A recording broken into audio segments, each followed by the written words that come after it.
redefining success is really about letting go of what society labels as success and asking your own self what success is for you. Welcome to Close Up Radio, where our hosts, Doug Llewellyn and Jim Masters, bring you the amazing stories of people who answered the call to unlock their potential and taken control of their own success with authenticity, creativity, persistence, and resilience. Close Up Radio special guests share their knowledge and wisdom so you, the listener, can live the most empowered life possible. Close Up Radio. And now, here's today's host, Doug Llewellyn. Well, thank you so much. Hi, welcome back, everybody. Nice to have you with us here on Close Up Talk Radio. You know, we talk to a lot of coaches these days. Coaching has become so very important to so many people in different aspects of their lives. There's someone out there who can help you, whether it's in your business career or whether it's in your daily life or your family relationships, whatever. There are people who can help. And we're going to talk today to one of the most accomplished coaches I've talked to in a long, long time. And as I said, we talk to a lot of them.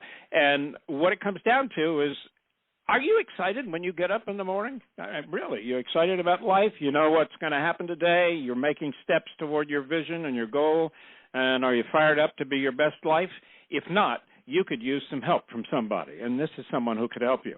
Our guest, who we've spoken with before, you may have heard her. If you did, you're very, very lucky. You know what I'm talking about. Her name is Dr. Melissa Corley Carter. She is better known as the Barefoot Dancing Rocket Scientist. What a title. She is an actual rocket scientist. That's why she does that. And she's done so many other highly accomplished things, like she's a marathoner, but she has run marathons on the 7 continents in the world.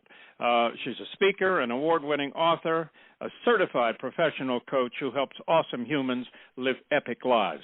That really is a great way to look at it. Helps awesome humans live epic lives. Melissa believes your epic life actually is rocket science. She got you covered, folks. With no math or equations, rocket science is essentially about going from where you are to where you want to be and acknowledging progress and adjusting course and then letting go to lift off. And that's what she helps her clients do.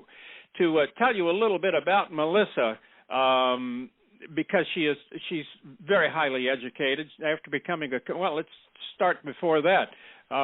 She has 2 degrees from Stanford University. She was commissioned as an officer in the U.S. Air Force. She earned a Ph.D. in astronautical engineering from the Naval Postgraduate School and a number of other things. She walks the walk and talks the talk. So let's bring her on now. I love bringing Melissa on and talking to her because she loves to call herself an astronaut reject. And I don't know why she says that, but she's going to explain to us right now why she claims she is an astronaut reject. Here she is. She's based, by the way, in Southbridge, Virginia, and she works with folks all over the world, all over the country. Doesn't matter where you are. If you've got a telephone or a Zoom, you can get in touch with Melissa. Good morning, Dr. Carter. How are you today? I'm doing well, Doug. Thank you so much for having me. Oh, look, it's my pleasure. It's so much fun to have you on because you've done so many different things. But let's talk about an astronaut reject. Why do you call yourself an astronaut reject? I didn't say anything about it, but you tell us. I'll let you explain to us, okay? All right, perfect, yes. Well, in fact, I spent 20 years, basically my whole life, 20 years, well, at the time, 20 years wanting to be an astronaut, aspiring to be an astronaut since I was in 5th grade, and an astronaut came and talked to my class. And, I actually don't remember that, but my mom tells me that I came home and was just all abuzz and decided I was going to be an astronaut from then on and never looked back.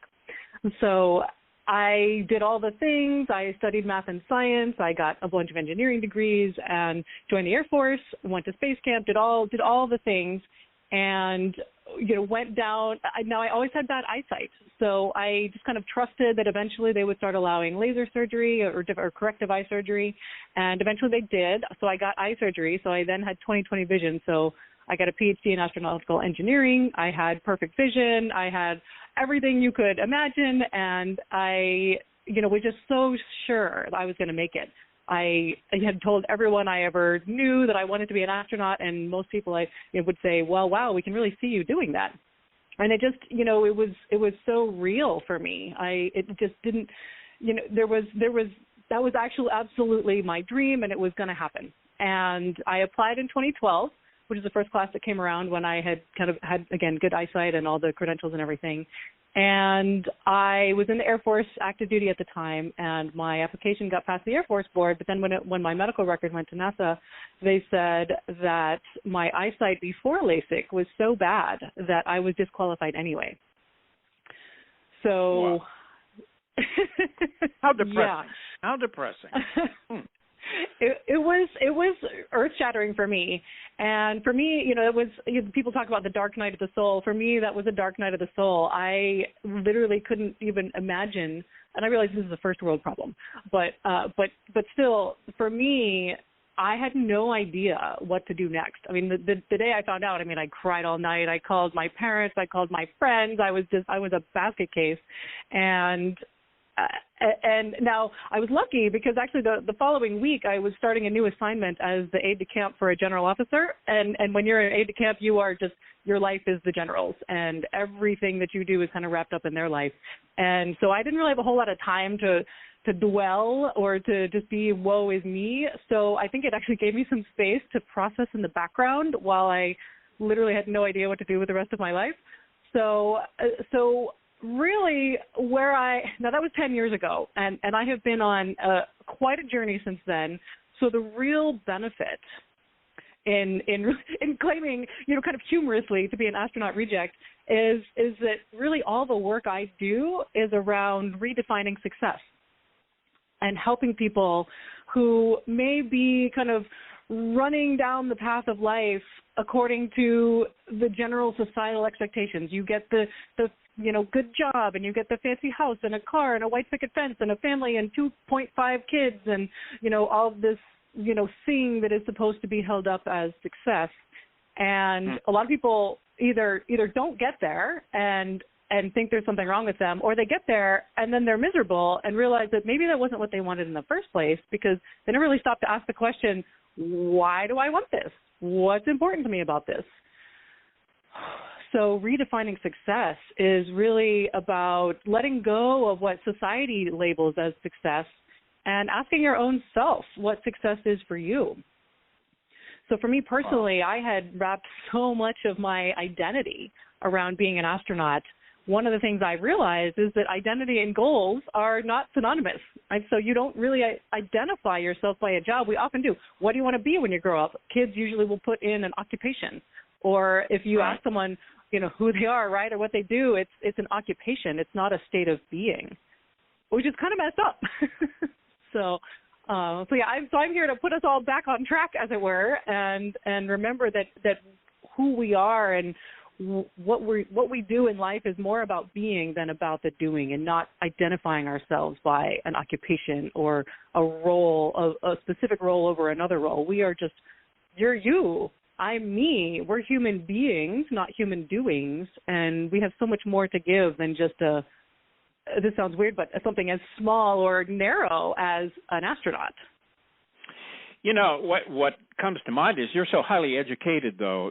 There's so many things you were qualified for, I am sure.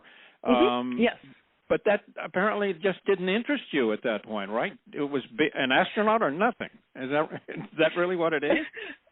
Well, at the time, yes. So I hadn't really checked any boxes just because I wasn't doing anything that I hated, just so I could go down the astronaut path. I knew in the background I wanted to enjoy the whole process and the journey. But what I found when I didn't have that goal in front of me, I was on the proverbial fast track in the Air Force, but I was on the fast track towards in an acquisition career field, which is a lot of program management, and so there's cool stuff to be done. But for me personally, I really realized that I wanted to work with people and not programs, because every time I was lit up at work, when I was really excited about what I was doing, it was when I was engaging with people and finding out what really motivated them and what inspired them to come to work in the morning, and who they were really wanting to be in the world. And so it actually, not having that astronaut dream created actually a lot of open space for me to then become a coach and to help other people who maybe have had a dream shattered, or it doesn't have to be as big as a huge dream shattering, but just maybe life doesn't look the way you maybe thought it would, and there's some disappointment there. I mean, again, for me, one of the things I've learned is that some of our biggest disappointments are our greatest gifts, because they awaken us to a higher purpose in life. And for me, that higher purpose was learning about the being rather than the doing, and helping others do the same so that they can live their highest potential and the highest vision of who they are here to be. You know, one question that comes to mind when you look at your background with 2 engineering degrees from Stanford and a PhD in astronautical engineering from the Naval Postgraduate School, I mean, you obviously are qualified to do so much. Do you think that background has helped you in your coaching practice? It absolutely has. And you know, it's funny, I cast it about for a while because I was in the little space of what in the world did I get all these engineering degrees for if I'm not going to use them, you know, if I'm not actually doing rocket science, as it were, why did I do all of that? But what has really emerged, which is really cool, is that everything I learned, again, every experience in life contributes to where you're going and who you are. And so I actually use rocket science now as the center of my coaching philosophy. So without all the math and equations, I do actually use the essence of it in my coaching. And so that has been a really cool unification of nothing was wasted. Everything I learned, I get to use and apply as an integrated whole in what I do. And one other question: with all that was open to you at that point, all right, so you weren't selected to be an astronaut, but you could have done a gazillion other things. What was it that turned you on to coaching? Had you ever consulted a coach? Did you know anything about coaching? I mean, how did this come about for you? Right. I had not ever had a coach, but I. In the space of not knowing what was next while I was still in the Air Force, I actually, took some leadership classes and I did a couple things where I got in and met some other really aligned, thriving women, and some of them were coaches. So I started to hear about this whole life coach idea, maybe around the 2014 timeframe. I also read a really amazing book called Thrive by Arianna Huffington, and that one was also about sort of redefining success and thinking about wisdom and well-being as metrics of success rather than money or our traditional measure. And then I actually took a 3-day 7 Habits of Highly Effective People workshop. And in that workshop, there's an exercise where you're asked to write your mission statement, and you do a lot of foundational exercises building up to it. But there's this little 5-minute writing exercise where you just write about what your mission in life is. And I was writing, free association, and at the end of it, I when I was reflecting on it and rereading it, I realized that nothing in there was about what I was actually doing at work. It was all about, I wrote that I wanted to find the universe in myself and help others connect to the universe in themselves.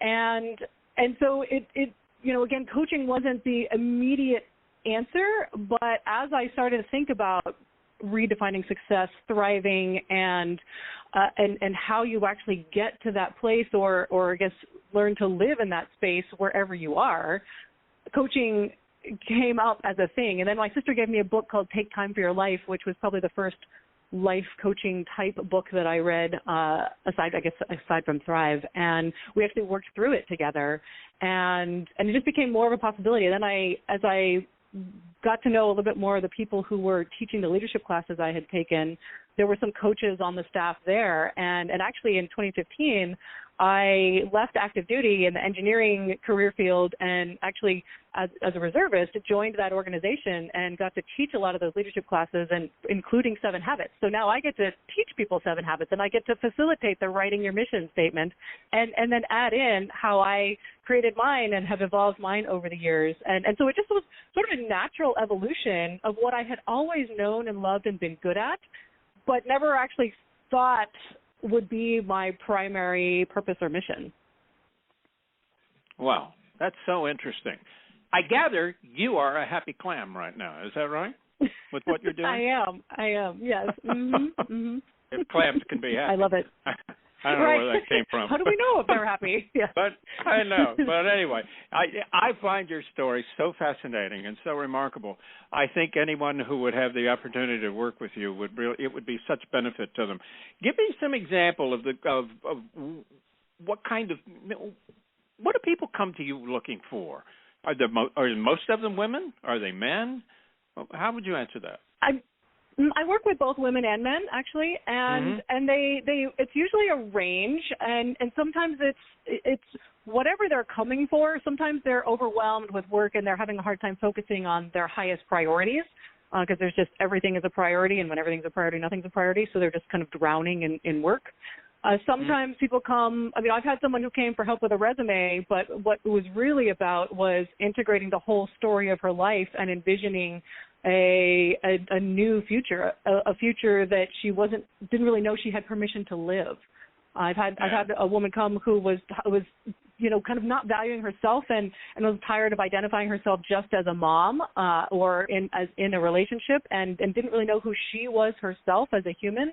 And we did a lot of work and cleared out a lot of old stories and stuff, and she walked away just really solid in who she was. So what I've started to gather is that while people don't actually say this, what they come for is actually permission to live the life they were born to live. And they don't actually need that from me, but they don't actually realize that at first. So I'm happy to give that to them right at the beginning. Like, I love giving people permission to live their most epic life. But what they actually realize through when we work together is that they never needed that from me in the first place. They just need to give themselves permission to live their epic life and the life they were born to live. But they get there, they get there and they realize what is available and how to clear out some of those old stories again and the things that are holding them back and really launch into that life. So you find that you really do help people living what could be the epic life that they're dreaming of. That's your goal. It's their goal. Yes. How long does it take typically to help someone get on the road to success in this area? How would you answer that? It depends. It obviously depends on the person. But one thing that I love applying from rocket science actually is course correction and for sustainability. So they say, approximately what I've seen is about 6 months is a good kind of first run as far as really developing sustainability. What I've noticed is somewhere between 3 and 6 months, you've worked through a lot of the work through. When I say work through, I don't mean gone for good. I mean what happens in life is we'll work on something and then it'll come back in another form, and then we work on that and then it'll come back in another form, and you have to say new level, same devil, and that's just a process, because this is a journey and it's a life journey. So you're never done with this work. But my experience is in the first 3 to 6 months, you're working through a lot of the old sticky beliefs and the childhood stories, and again, you can be doing childhood work forever. But to get to clearing out a lot of the old stuff to create space and really start to see some new visions and new creations really coming in and landing is 3 to 6 months, and then you get there and you're like, okay, life is actually pretty good here. Are we done? I feel like we're done. And it's like, no. Now, what would make life even better? So what I love is getting to the point where you actually feel like everything is firing on all thrusters. And a lot of times we just sort of stop there because we think that's as good as it gets. But it can always just keep getting more and more awesome and epic. So I think that, that initial phase is really learning to see the world and see yourself in a completely different way and interact with the world in a completely different way. And then beyond that is, as long as you want. But where I am going right now is what I'm actually creating for this upcoming year is going to be a 6-month container, like a group program where we work for 6 months intensively and then have kind of a 6-month tail of course check-ins. Because again, with rocket science, one of the biggest things about rocket science is that you acknowledge your progress and you adjust course. You don't just fire up a rocket and then it just gets where it's going. You actually, have a little small adjustments to make along the way, and there's other factors that come into play, like atmospheric drag or where something else that's moving, and so that course adjustment is so important. And so I like to do that even after an intensive program, because I know and I've experienced through like hundreds of hours of taking classes and teaching classes that when you're in the program, you're like, yes, everything's going to be different on Monday when I go back to work. And then you go back to work on Monday and the book goes on the shelf and life intervenes and life just kind of goes back to the way it was. So the sustainability piece is, hey, let's keep checking in and seeing how this is working and what needs to be tweaked and what needs to, where do you want to be held accountable or hold yourself accountable, as it were, so that it becomes sustainable and stickable. So it's not just one more cool class you took that didn't actually make any change. Does that make sense? Boy, it makes so much sense. You sound like you've got it so together. It's just amazing. And you talk about putting the book on the shelf. I have to point out, I wasn't going to get to it, but you were so dedicated to what you wanted to accomplish. You're a marathoner. You're a runner. And you've done marathons on the 7 continents around the world. We talked about that the last time we spoke. Obviously, it's been a major goal. But then you took photographs as you were doing it, and you put together a big coffee table book, right? I did. Your pictures taken, during the marathon on the Great Wall of China or in Antarctica or in the Big Sur in California and, everywhere else that you ran. How's it doing, by the way? Is the word getting out on it? Or is it brand new? I think it's out more and more every day. Really? Good. Yeah. Everyone. Sorry to interrupt. No. I want to hear about the book because we want to make it a big success for you. Well, I appreciate that. Yeah. So everyone who's read it has just absolutely loved it. I mean, I've heard it's been so heartwarming to hear the stories of, anywhere from, older adults to little kids. The little kids aren't necessarily reading the words, but I have some friends there who've said their kids call it the big book, and they go and they point out the pictures, and they really like to see the animals. And actually, one of my friends said she's using it to teach her daughter about taking care of the earth and the environment, because a lot of these things, may not be around forever if we don't take care of them. So. So it's been really cool to see how people who've read it have really loved it, and anywhere from enjoying the pictures to enjoying the philosophy and the life lessons that come out of it. So it was a labor of love, a creation of love for me, and a process where I learned so much about myself. And I'm just super excited to share it with others and with the world. And the idea is that my mission in life is to shine my light and inspire you to shine yours. And I hope the book does that. I hope just this conversation does that. Everything that I do is really to achieve that mission. So that is the most distilled down version of what I've always wanted, even from being an astronaut. Isn't that amazing? By the way, we're talking with Dr. Melissa Corley Carter. Melissa's website is epiclifeactually.com. epiclifeactually.com. If you're interested in knowing more about Melissa, you can learn that. You can learn how to get in touch with her by going to the website. Or if you're interested in the book, that's another way you can get the book. You can get the book from Melissa's website. I'm sure it's a spectacular book, no question about it. I wanted to ask you also, I know you're a lieutenant colonel in the Air Force Reserve where you serve as an executive coach. So you coach a lot of people in the military? Does it work out that way? It does. I have both military and civilian clients in that role. Yeah. So I've done both. Okay. I just wondered if people in the military tend to have different kind of problems than civilians do in the regular world. How would you answer that? Honestly, everyone's people. So I find that my military clients have pretty much the same struggles as everyone else. So there's a common framework with the military in the background. Like we have shared experiences. Even I feel like one of the things I always loved about being in the military was feeling like there was this family feel, like I was a part of something bigger than myself. And I think that really, really comes through. So there is that sort of feel, even if I've never met someone, we have a little bit of that shared bond or shared history. But the things that they actually come for and struggle with are the same as you and me, and again, it's all just the human challenges.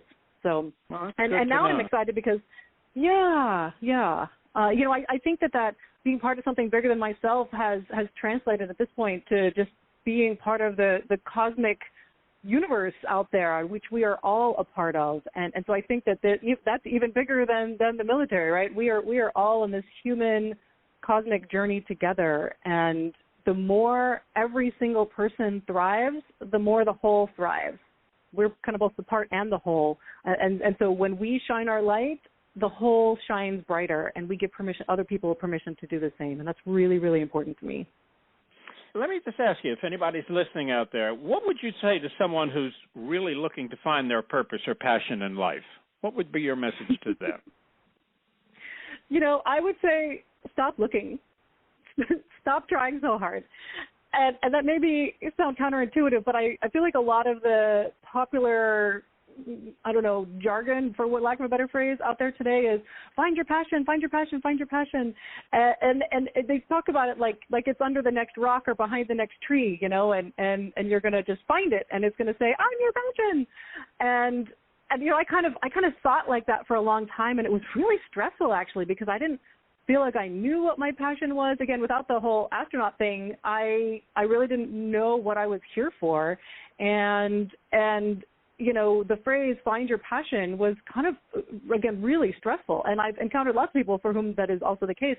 Some people feel like they have lots of passions, which is totally normal. And then some people just aren't really sure at all. And so I think that still makes people think that there's something you would be doing that is your passion, like a hobby, right? Like there's some hobby that you should make into a job that pays you bazillions of dollars and you never have to work another day in your life. And there's sort of that mindset. So what I've learned is really that it's not about doing, it's about being. It is really and truly about being. And while that also sounds a little bit like, well, how is that actionable, Melissa? I don't know what to do with that. What I would say is if you don't feel connected or feel like you're deeply connected to a purpose or passion, there's probably too much noise. So I would say the first thing to do would be to say no to something, to stop doing something. So rather than looking for something to do as your passion, identify something you want to stop doing. So something I incorporate into my work is what I lovingly call no muscle boot camp, where you exercise the no muscle and make it stronger. A lot of times there's stuff, we are just overwhelmed in things that we feel obligated to do, and there's so much going on that if you actually start to say no and create some space, you actually start to connect to the wisdom of your soul. You start to connect to your intuition, and that opens up more space. So saying no isn't about the thing you're saying no to. It's really about liberating your hell yes. And the hell yes is what we're going for. Okay. And by the way, when you're working I assume you give them homework. You give them assignments. You make them do some work in this challenge that they're facing. Am I right? Well, there's a little bit of a nuance there. They give themselves homework. So okay. Actually, in the highest form of coaching, because if I just give someone homework and they don't do it, it has to come from them and from what feels aligned for them. So what we do is it's a co-creation. So it's sort of like we are working together, and what emerges from the work is what they feel called to then put into action. And then if it doesn't get done, we talk about, okay, what got in the way and all that kind of thing. But I don't actually assign action items. I create the space to where they basically assign their own action items to themselves. Oh, that's great. Well, listen, we've run out of time, Melissa. It's been just so delightful talking to you. Again, our guest has been Dr. Melissa Corley-Carter. She's an Epic Life coach, no question about it, and her website is epiclifeactually.com. epiclifeactually.com if you want to get in touch with Melissa or learn more about her truly remarkable story, no question about it. Melissa, thank you for being with us. I hope we talk again sometime because you truly are a remarkable person to talk to. You're so inspiring. Good for you. Okay? Thank you so much. Thank you so much, Doug. Really enjoyed it. Thank you. Well, yes, ma'am.